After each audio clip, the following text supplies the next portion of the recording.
As her jet-black SUV crept down Ralph McGill Boulevard Northeast, Cambria Harding gazed at the scenery rolling by from her comfortable perch on the back seat. The dark tint on the windows allowed her a look at her old stomping grounds while protecting her from the prying eyes of others. When she'd first begun traveling this way, in her black leather cocoon with a personal bodyguard and driver, she'd felt strange about it. But years in the music business had taught her much, and now she knew exactly why such measures were necessary to ensure she traveled safely.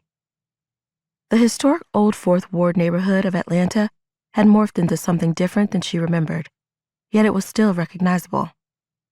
As they moved along the tree-lined streets, navigating through the thick traffic, she saw the new condominium developments dotting the landscape, towering over the older, more modest homes that had been around since her youth.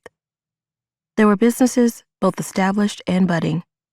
Pedestrians strolled the sidewalks, some walking dogs of various breeds, and others simply striding towards some unknown destination.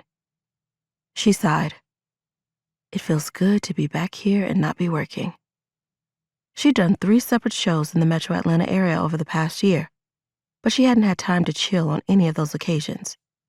The last 7 months had been filled with nonstop work, interviews, recording, photo shoots, and a multi-city national tour that had taken her from Maine to Los Angeles and countless places in between.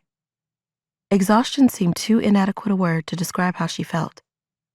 A month of recuperation and spending some quality time with my granny is just what I need. We're close, aren't we, Greg? There was just enough new construction around her to make her question their exact location in relation to Granny Pearl's house.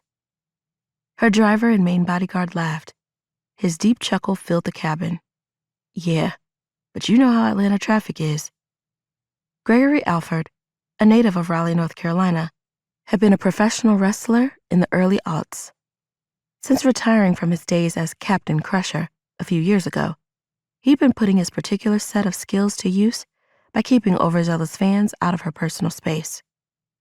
The ringing of her phone grabbed her attention, and she slid it from the pocket of her jeans. Glancing at the screen, she swiped it to answer.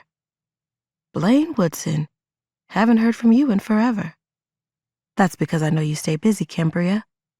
His deep chuckle rumbled around her. Where are you? Actually, I'm in the A. Just pulled into town a couple of hours ago. Your timing is impeccable. My little brother Miles is doing a charity event, and he wants you to consider being a part of it.